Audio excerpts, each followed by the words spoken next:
Meio-dia e 31, e agora uma notícia triste. Você lembra daquele senhor de Catalão que estava esperando por uma cirurgia há 2 meses?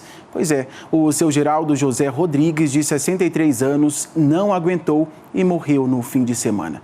Nós mostramos a situação dele aqui no Jornal Anhanguera. Seu Geraldo precisava fazer uma cirurgia porque tinha um aneurisma abdominal e sentia muitas dores. Mesmo com uma decisão judicial a favor dele em agosto, o procedimento só foi feito no sábado, no Hospital Particular de Catalão. Ele ficou no centro cirúrgico por 14 horas e, de acordo com uma filha, teve uma parada cardíaca durante o procedimento. Quero fazer uma perguntinha. Ele ficou esperando por 2 meses. Será que se esse procedimento tivesse sido feito há 2 meses antes, teria terminado essa história desse jeito? O feriado está sendo de muitos acidentes nas rodovias federais e estaduais. Na região de Anápolis, 3 pessoas morreram. O Bruno Mendes fala ao vivo com a gente de Anápolis. Rodovias movimentadas por aí, né, Bruno? Boa tarde. Olá, Tiago Vieira. Boa tarde, Tiago, para você, para todo mundo que está nos acompanhando. A nossa produção apurou que aqui na região de Anápolis foram pelo menos 7 acidentes. Infelizmente, 3 pessoas perderam a vida nesses acidentes. Uma das vítimas fatais foi uma jovem de 24 anos, que morreu atropelada na BR-060, na altura do Centro de Convenções, perímetro urbano de Anápolis. Ela foi atropelada por um motorista num carro prata que, segundo a polícia, estava bêbado. Outro acidente aconteceu também na BR-060, na sexta-feira, e no perímetro urbano de Anápolis. 5 pessoas ficaram feridas. Segundo a polícia, uma carreta mudou de faixa e uma caminhonete que vinha logo atrás não conseguiu frear a tempo e bateu na traseira da carreta. Lá em Pirenópolis, na GO 431, durante a manhã de sábado, um carro acabou saindo na pista e bateu contra uma árvore. 2 pessoas estavam no veículo. Uma das vítimas foi lançada para fora do carro e morreu na hora. A outra ficou ferida, presa às ferragens e teve que ser socorrida pelos corpos de bombeiros.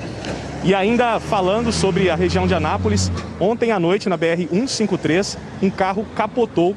Dentro do veículo estavam 3 pessoas. Uma morreu na hora no local e outras 2 foram levadas para o Hospital de Urgências de Anápolis. Nesse momento, Tiago Vieira, a gente fala aqui à margem da BR-414. O Adriel Santos vai mostrando para vocês já o intenso movimento nessa rodovia que liga a cidade de Anápolis a cidades turísticas, como Corumbá de Goiás e Pirenópolis. Muito movimento por aqui, Tiago. Muito movimento aí, viu, Bruno? Muito motorista imprudente também. Toma cuidado, você e sua equipe. Obrigado por sua participação. Uma mulher morreu e um homem ficou gravemente ferido em um acidente de trânsito em Jataí. Câmeras de segurança registraram o momento da batida. O acidente foi nesta rua que fica na região sul de Jataí. Câmeras de segurança registraram tudo. Os 2 veículos seguiam em sentido contrário quando o carro vira à esquerda e bate contra a moto. Com o impacto, as 2 pessoas que estavam na moto foram arremessadas a metros de distância. A passageira, Marcela Silva Martins, de 18 anos, foi socorrida, mas já chegou sem vida ao hospital. Cleiton Maximino Alves, que pilotava a moto, foi encaminhado aqui para o Hospital das Clínicas de Jataí em estado grave. O jovem, que tem 24 anos, foi transferido para o Hospital de Urgências da região sudoeste em Santa Helena. Estava com contusão de crânio, estava com trauma de abdômen, de tórax, mas estava consciente, orientado, com um Glasgow razoável e foi imobilizado, foi feito todo o protocolo de primeiros socorros. A gente continua mostrando o movimento nos cemitérios nesse dia de finados. Em Anápolis, nossa equipe flagrou ambulantes desrespeitando a determinação da prefeitura que proíbe a venda de produtos perto dos portões. Já em Lusiânia, no entorno de Brasília, os visitantes são obrigados a seguir protocolos de prevenção à Covid-19. A movimentação nos 2 cemitérios municipais de Lusiânia foi intensa na manhã de hoje. Diversas pessoas tiraram um tempo do dia para fazer a limpeza dos túmulos e também deixar uma homenagem para algum parente ou amigo que se foi. Neste ano, por conta da pandemia, tendas foram montadas dentro dos cemitérios, disponibilizando álcool para os visitantes. Além disso, faixas foram colocadas orientando sobre o uso obrigatório de máscara e também pedindo distanciamento social. Na entrada, funcionários da prefeitura orientavam as pessoas sobre as medidas de higienização. Fiscais estavam de olho nas pessoas que não usavam máscara. De acordo com a administração de cemitérios de Lusiânia, a expectativa é que pelo menos 20 mil pessoas passem pelos 2 cemitérios da cidade nesta segunda-feira. Com as celebrações religiosas proibidas, esse grupo rezou e acendeu velas ao pé da cruz, na entrada do cemitério São Miguel. Desde segunda-feira, os cemitérios municipais de Anápolis estão abertos à visitação. Uma estratégia da prefeitura para evitar aglomerações hoje. Mesmo assim, muita gente deixou para prestar homenagens a quem partiu na manhã dessa segunda-feira. Uma nota técnica da Secretaria de Saúde estabeleceu normas para evitar o contágio pela Covid-19 durante... 38. A seguir eu te conto que em Pirenópolis 2 turistas acabaram presos no fim de semana. Eles agrediram 2 fiscais.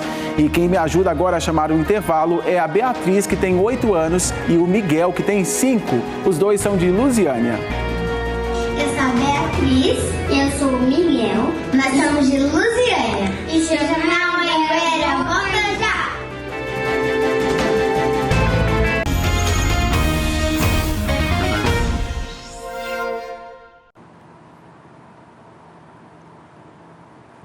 Já voltamos com o seu Jornal Anhanguera. Obrigado por saber que você está aí do outro lado, viu? Bom demais.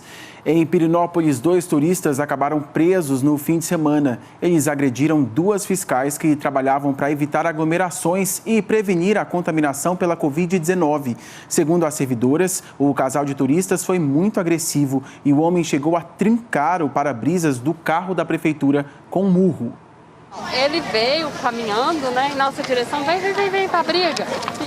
Pá. Segundo a fiscal da Secretaria de Saúde, o murro foi tão forte que trincou o para-brisas do carro da prefeitura. Na madrugada de domingo, a equipe finalizava a ronda para evitar aglomerações de turistas na cidade, quando foi surpreendida pela agressão. A intenção dele era para me bater, tipo assim, desce do carro e vem pra briga. A coordenadora da fiscalização era quem dirigia o carro e disse que apenas pediu passagem ao veículo preto, em que estavam o homem e a namorada dele, ao volante. A única coisa que eu pedi na buzina foi para eles dar passagem. Assim que eles estacionaram o carro, o rapaz já desceu e já veio para frente do nosso. O meu medo era ele tirar um revólver e atirar na gente. Os fiscais contaram que saíram com o carro e acionaram a PM. Uma viatura encontrou os suspeitos na mesma rua. Conforme o boletim de ocorrência, o casal se recusou a descer do veículo e resistiu à prisão. Segundo os policiais, o tempo inteiro o homem e a mulher ameaçavam e xingavam a equipe. Foi preciso pedir apoio para outra viatura. E com a chegada do reforço, os policiais algemaram e levaram os 2 para a delegacia.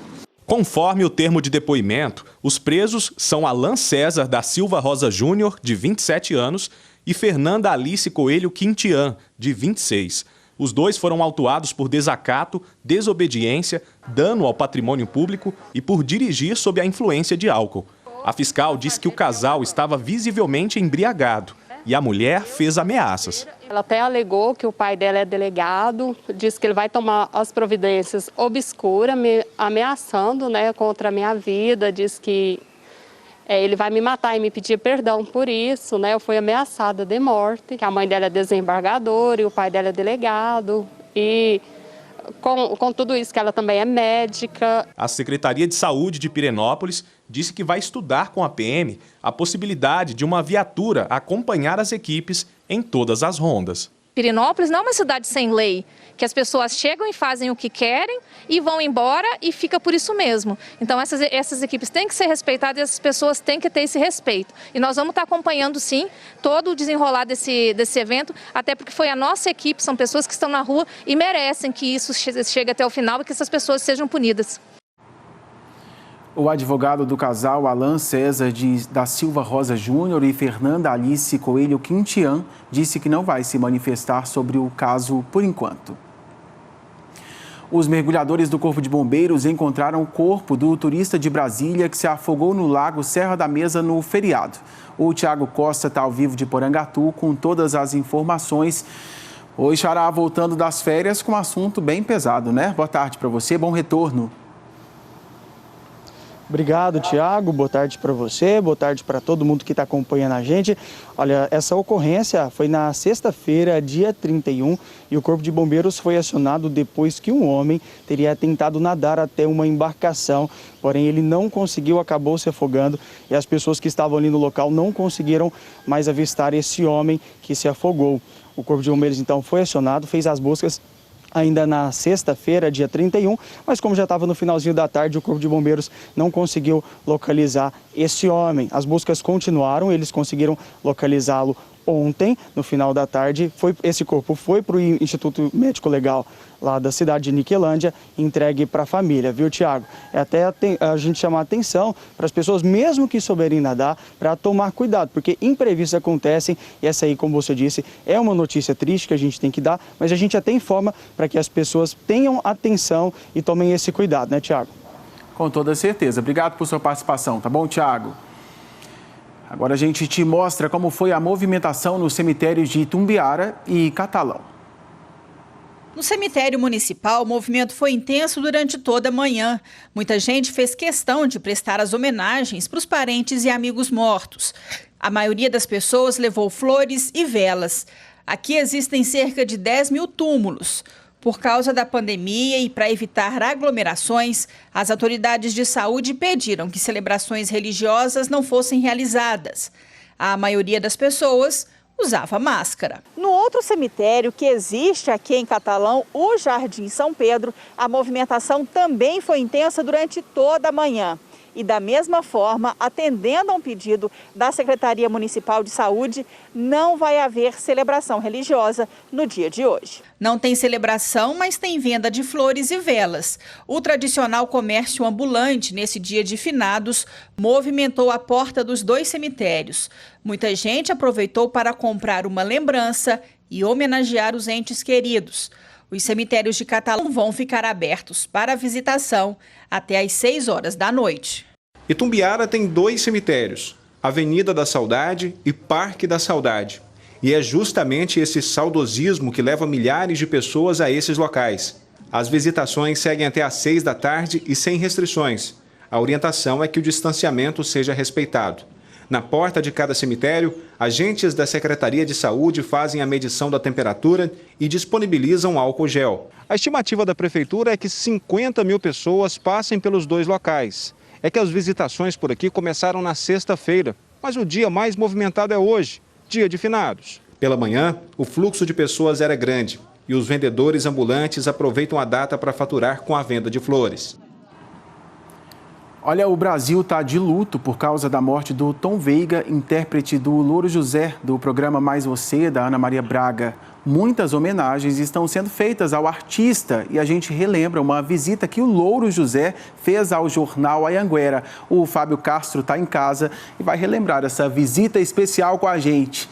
Momento de tristeza, né? E você tem essa lembrança aí, né, Fabinho? Boa tarde.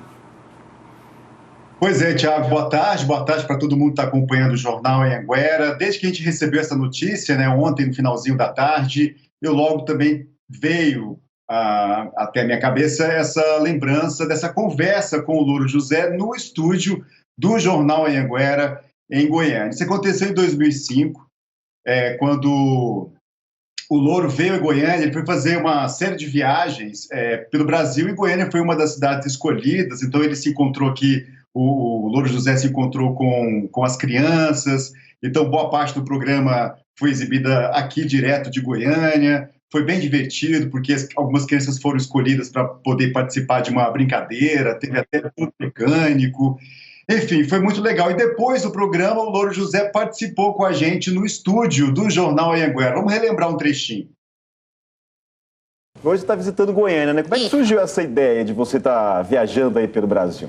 Pois é, na verdade a ideia era eu tirar férias, era isso. Aí acaba sobrando que eu tenho que trabalhar. Essa viagem, ela é feita de avião ou você vai voando mesmo pelo Brasil? Não, de avião, assim? Rapaz. Não, avião, primeira classe. É difícil conseguir sempre estar encontrando piadas novas, pegadinhas novas? Como é que você faz, rapaz, assim, para se atualizar? atualizar? Isso é uma coisa maluca, isso não acaba nunca. Piada não acaba, não tem fim. Tá aí, Tiago. Foi um prazer ter conversado. Deixa eu até contar um pouquinho aqui rapidinho para a gente encerrar a nossa conversa de bastidores. que a gente no início achou meio estranho, né? Como é que a gente vai entrevistar um boneco e tal? Mas o Tom Veiga é um cara que deixou a gente tão à vontade que esse papo fluiu, olha, tranquilamente. É com você. Bom demais. Que sorte a sua ter conhecido o Tom Veiga, viu? Obrigado por sua participação, Fábio. Abraço. Intervalinho rápido, mais uma parada e agora a Maria Júlia de Anápolis vai me ajudar a chamar o intervalo.